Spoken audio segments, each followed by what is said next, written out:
Et si l'amour le plus pur ne venait pas d'un être humain, mais d'un regard silencieux, d'un souffle chaud contre l'épaule, d'un battement de cœur partagé dans l'obscurité? Avez-vous déjà senti qu'un simple aboiement pouvait contenir toute une vie de souvenirs? Parfois, ce qui nous retient à la surface, quand tout semble nous engloutir, ce n'est pas une main tendue, mais une patte posée doucement sur notre genou. Et dans ce silence entre deux respirations, il existe une promesse que seuls les chiens savent tenir. Voici l'histoire d'un homme brisé et d'un chien qui a refusé de le laisser tomber. Son nom, Rex. La salle du tribunal était figée, étouffée par une tension que personne n'osait briser. Les pas de Louis Morel, policier déchu, résonnaient lourdement sur le parquet ciré. Il portait encore son uniforme. Mais ce n'était plus qu'une coquille. Son regard était droit, pourtant vidé de tout éclat, comme si chaque pas le rapprochait d'un gouffre invisible. Devant le juge, il n'eut qu'une seule requête, exprimée avec une dignité déchirante. « J'aimerais faire mes adieux. À Rex. » Le silence qui suivit cette phrase pesa davantage que la condamnation elle-même. Autour de lui, les avocats, les gardiens, même le juge hésitaient, mais quelque chose dans sa voix, une sincérité brute, imposa le respect. Le juge acquiesça d'un signe presque imperceptible, et une porte latérale s'ouvrit lentement. Un frémissement parcourut la salle lorsqu'apparut un berger allemand massif, à la démarche décidée. Rex n'attendit pas. Dès qu'il vit Louis, il tira sur sa laisse avec une force incontrôlable, émettant un gémissement si humain qu'il brisa le silence de pierre. Louis tomba à genoux, indifférent au regard. Il tendit les bras vers lui, les mains tremblantes, effleurant le pelage dense de son compagnon. « Eh, mon grand, je suis désolé, » murmura-t-il, sa voix étranglée. Rex posa son museau contre l'épaule de Louis, et le monde entier sembla s'arrêter. Ce n'était pas un simple adieu. C'était une fracture, une déchirure entre deux êtres unis par des années de mission, de peurs partagées, de nuits sans sommeil passées à sauver des vies ensemble. Le silence fut brisé par un sanglot discret. Des officiers, impassibles, en apparence, essuyaient furtivement des larmes. Rex ne bougeait pas. Il restait là, collé à Louis, le regard ancré dans le sien, comme s'il voulait lui transmettre quelque chose d'urgent, quelque chose d'indicible. Et quand vint le moment de la séparation, tout bascula. Rex, d'ordinaire obéissant et discipliné, se raidit. Il recula, grogna et refusa catégoriquement de suivre l'officier qui tentait de le tirer. Il montra les dents, se positionna entre Louis et les autres, les muscles tendus, la gueule entr'ouverte dans un cri muet de désespoir. Personne n'osa bouger. Le juge lui-même sembla pétrifié par ce qu'il voyait. Dans l'attitude de Rex, il n'y avait ni violence ni panique, seulement une détermination farouche. Il refusait que ce lien soit brisé. Il refusait d'abandonner son maître. Et personne dans cette salle ne pouvait encore deviner que ce moment n'était que le début d'un enchaînement de révélations et de bouleversements qui allait non seulement redéfinir le destin de Louis, mais aussi révéler ce que signifiait vraiment la loyauté quand tout semblait perdu. Louis resta agenouillé, incapable de bouger, les mains toujours posées sur le cou de Rex, comme pour s'ancrer à cette dernière parcelle de stabilité dans un monde qui s'effondrait autour de lui. Le chien haletait doucement, mais ses yeux restaient figés sur ceux de son maître, emplis d'une inquiétude presque humaine. Ce n'était pas de la peur, c'était autre chose, une sorte d'alerte viscérale, profonde, que les mots humains ne pouvaient saisir. Louis, touché par ce comportement si inhabituel chez son partenaire pourtant habitué aux situations extrêmes, sentit son cœur se serrer. Rex n'avait jamais agi ainsi, pas même au cœur des pires fusillades ou lors des recherches les plus périlleuses. Et pourtant, là, dans cette salle silencieuse et solennelle, il devenait une force indomptable, comme s'il pressentait que ce départ n'était pas qu'une simple séparation, mais un danger imminent. Le juge, qui observait la scène sans mot dire, esquissa un geste incertain. Les avocats chuchotaient entre eux, mais personne n'osait vraiment rompre ce moment suspendu. Un officier tenta prudemment de saisir la laisse, mais Rex grogna à nouveau, plus fermement cette fois. Le son résonna dans la pièce comme une alarme ancestrale, faisant frissonner même les plus endurcis. C'était un avertissement, clair et sans appel. Louis leva la main lentement en signe d'apaisement et murmura « Laissez-moi faire ». L'officier se recula, soulagé. Louis inspira profondément, se redressa avec effort, puis se pencha à nouveau vers son compagnon. « Mon vieux, je vais être honnête avec toi, on va être séparés, je n'ai pas le choix, mais toi tu dois continuer. » Sa voix se brisa. Il n'arrivait pas à terminer sa phrase. Rex posa sa grosse patte sur sa cuisse dans un geste à la fois réconfortant et chargé de refus. L'atmosphère était si lourde que le moindre mouvement semblait déplacé. Le juge, visiblement ému, se pencha légèrement en avant. Il retira ses lunettes, les posa lentement sur le bureau, puis prit la parole d'une voix grave. « Monsieur Morel, cette situation est pour le moins exceptionnelle. » Il marqua une pause, balayant la salle du regard. « Cet animal n'est pas qu'un simple chien de service. Il y a ici quelque chose qui dépasse nos procédures. Un lien de loyauté qui ne peut être ignoré. » Plusieurs têtes hochèrent discrètement en signe d'approbation. Ceux qui avaient combattu aux côtés de Louis savaient ce que Rex représentait. Ce chien avait sauvé des vies. Il avait été la différence entre l'échec et la réussite, entre la peur et le courage. Mais malgré cette reconnaissance implicite, la loi restait la loi. Le juge redressa la tête, son regard redevenu sérieux. « Cependant, je ne peux ignorer les faits. La justice doit suivre son cours. » Louis baissa les yeux. Le mince espoir qu'il avait vu poindre se dissipait déjà. Il sentit Rex se rapprocher, sa chaleur rassurante contre sa jambe. Et alors que le silence retombait, une phrase inattendue s'échappa des lèvres du magistrat. « Au vu des circonstances exceptionnelles et des services rendus, je suis prêt à accorder une mesure spéciale. Monsieur Morel, vous aurez droit à des visites régulières de votre chien durant votre détention. » La salle resta un instant figée, comme incapable de réaliser ce qui venait d'être dit. Louis releva lentement la tête. Il n'y croyait pas. Il tourna les yeux vers Rex, qui le regardait toujours avec cette intensité presque mystique. « Tu vois, mon grand, on ne va pas être totalement séparés. » Le chien aboya une fois, comme s'il comprenait, et dans cet aboiement, il y avait une promesse silencieuse. Mais ni Louis ni Rex ne savaient encore que cette concession, aussi précieuse soit-elle, ne les mettrait pas à l'abri de ce qui les attendait derrière les murs froids et gris de la prison. Dans l'obscurité oppressante de la prison, Louis Morel se voyait désormais confiné dans un monde de murs gris et de silence lourd, loin des applaudissements des rues et des bruits assourdissants d'une vie révolue.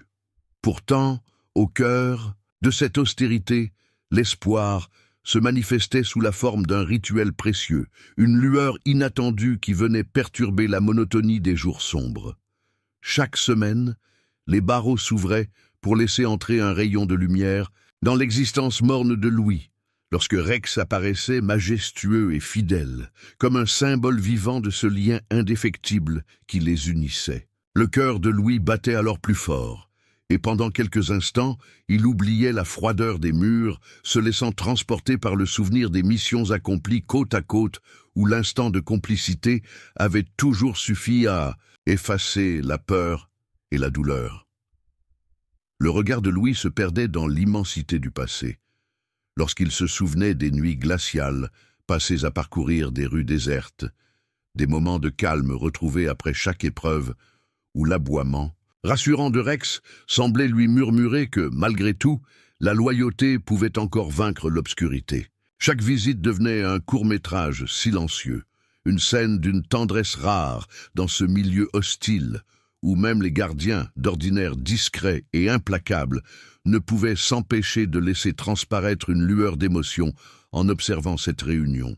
Les yeux de Louis, usés par la fatigue et la solitude, se rallumaient à la vue de Rex, qui, en franchissant la grille, se précipitait avec une énergie débordante, renversant temporairement le cours implacable de son destin. Alors que Rex s'approchait, le chien paraissait percevoir chaque émotion de son maître, le creux de ses douleurs, la force de ses espoirs, et même l'ombre persistante de l'appréhension qui hantait chaque instant de sa détention. Dans un élan d'une tendresse indicible, Rex posait sa patte sur l'épaule de Louis, comme pour lui transmettre une énergie vivifiante, un message silencieux qui disait que, malgré l'enfermement, l'âme pouvait encore vibrer. Louis, les yeux embués de larmes contenues, murmurait des mots que lui-même peinait à croire réels, évoquant ces instants où la vie semblait plus douce, où l'affection sincère d'un compagnon pouvait effacer quelques heures de solitude. Dans cette atmosphère chargée d'émotions, la légèreté d'un rire sincère semblait, par moments, percer le voile épais de la douleur, apportant avec lui un souvenir fugace des jours meilleurs. Cependant, l'instant de grâce ne pouvait durer éternellement. Louis savait pertinemment que dès que la porte se refermerait sur cette scène réconfortante, il serait à nouveau seul face à ses doutes et à l'ombre d'un avenir incertain. Le murmure lointain d'un garde rappelait à tous la réalité implacable de cet environnement carcéral, et le visage de Louis, tout en affichant un fragile sourire, trahissait la mélancolie d'un homme conscient que chaque instant de réconfort était éphémère. Et alors que Rex, fidèle compagnon, fixait intensément le regard de Louis, une interrogation silencieuse s'inscrivait dans le temps. Comment préserver ce lien sacré quand le quotidien se voulait implacable? Cette question, suspendue dans l'air, ouvrait la porte à une suite d'événements qui promettaient de bouleverser encore une fois le fragile équilibre entre l'espoir et la désolation. Les jours s'écoulèrent dans la prison avec la lenteur cruelle des lieux où l'attente est la seule certitude. Louis tentait de maintenir une routine mentale pour ne pas sombrer, répétant les gestes d'une discipline intérieure qui lui rappelait son ancienne vie. Mais une ombre nouvelle se dessinait sur les murs déjà noircis de son incarcération. Depuis l'arrivée d'Antoine Lefebvre, l'atmosphère s'était transformée en une tension constante, comme si chaque couloir abritait une menace latente, prête à éclater au moindre faux pas. Louis connaissait ce regard, celui d'un homme qui ne pardonne pas, qui a gravé la vengeance dans sa chair, et Lefebvre ne cachait ni son mépris ni son intention. Il n'y avait pas de mots, seulement des silences lourds, des regards appuyés, des présences qui se faisaient sentir à chaque repas, dans chaque recoin. Louis savait qu'un affrontement était inévitable, mais il ignorait quand il frapperait. Il vivait dans un état d'alerte constant, dissimulant ses angoisses sous un masque impassible. Même lors de sa visite avec Rex, il essaya de sourire. Pourtant, Rex, toujours réceptif au moindre changement, sentit le trouble. Il tournait autour de lui, reniflait avec insistance ses vêtements, grognait faiblement vers les murs, comme s'il détectait une menace invisible. Louis se força à apaiser sa voix. « Ça va aller, mon vieux. J'ai juste besoin de temps. » Mais même en disant ces mots, il ne pouvait empêcher son cœur de battre plus vite, hanté par la certitude que quelque chose se tramait dans l'ombre. Puis, le soir venu, le danger se matérialisa. Les lumières, à peine éteintes, des bruits furtifs résonnèrent dans le couloir. La porte de sa cellule s'ouvrit brusquement. 3 silhouettes s'engouffrèrent dans la pièce. Lefebvre menait l'attaque, ses yeux brillants d'une rage froide. Les coups pleuvaient, les mots étaient acérés. « Tu m'as fait passer 3 ans en enfer, maintenant c'est à ton tour », souffla-t-il avec une haine glaciale. Louis tenta de résister, mais ils étaient trop nombreux. Il encaissa en silence, le souffle coupé, incapable de crier, de riposter. Puis un bruit métallique retentit, des pas précipités, une voix d'un gardien brisa l'agression. Les assaillants s'éclipsèrent dans l'obscurité en lançant une menace. Ce n'est que partie remise. Blessé, tremblant, mais encore debout, Louis fut conduit à l'infirmerie. Et contre toute attente, le lendemain, une visite exceptionnelle lui fut accordée. Rex, à peine eut-il franchi le seuil de la pièce que le chien se précipita vers lui, le museau contre ses flancs, comme pour sentir l'étendue de la douleur. Louis s'agenouilla lentement, chaque geste douloureux mais nécessaire. « On va s'en sortir ensemble, mon vieux. » Mais cette attaque avait changé quelque chose en lui. Il savait que Lefebvre ne reculerait pas. Et cette fois, il n'aurait Peut-être pas la chance de s'en sortir vivant. Il fallait agir. Trouver un moyen de survivre dans un monde où la justice avait été remplacée par la loi du plus fort. C'est alors qu'un détenu inattendu, Malik, se présenta discrètement à lui. Lefebvre prépare un sale coup, et il ne recule. Devant rien, Malik, respecté et jusque-là neutre, offrait son aide. Louis, méfiant mais à bout de ressources, accepta. Et dans cet échange silencieux né dans les recoins sombres de la prison, une nouvelle alliance venait de naître. Une alliance fragile, mais qui allait bientôt basculer tout l'équilibre de pouvoir entre ces murs. Dans le silence pesant de la nuit, chaque pas résonnait comme une menace suspendue. Louis, allongé sur sa couchette, les yeux ouverts dans l'obscurité, sentait que l'instant approchait.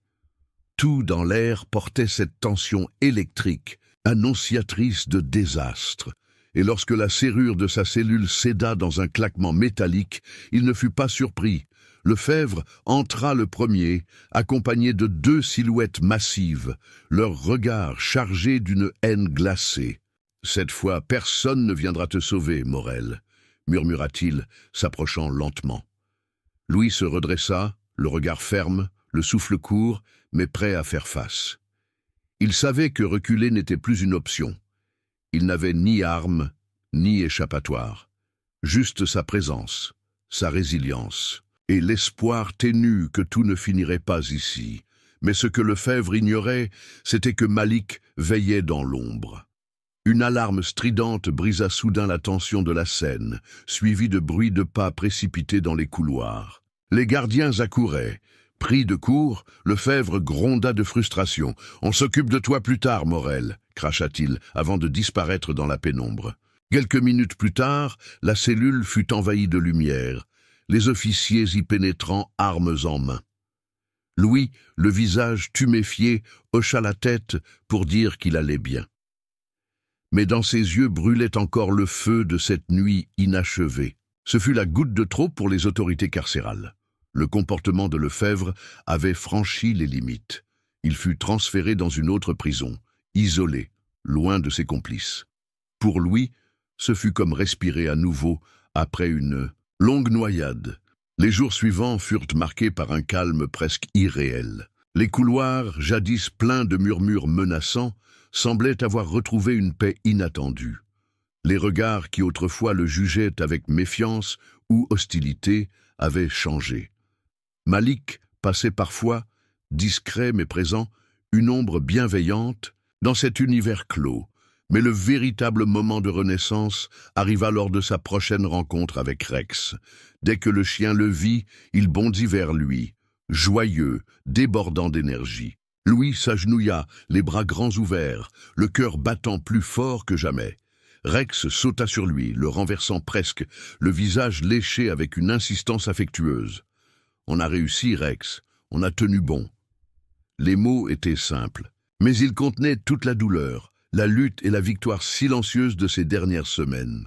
Dans ce court instant suspendu, alors que les rayons du soleil filtraient à travers les grilles et caressaient le pelage de Rex, Louis comprit qu'il n'était plus seul, qu'au cœur même de la douleur, il avait trouvé des alliés, retrouvé sa dignité et surtout redécouvert ce lien indestructible qui le reliait à Rex. Ce chien n'était pas qu'un compagnon de travail. Il était le reflet de tous ceux qu'il avait de meilleurs, de plus humains. Et c'est dans cette cour, au milieu des murs de béton, que Louis sut qu'il tiendrait bon jusqu'au bout. Peu importait le temps, peu importaient les barreaux, tant que Rex courait vers lui. Alors, rien n'était perdu, rien.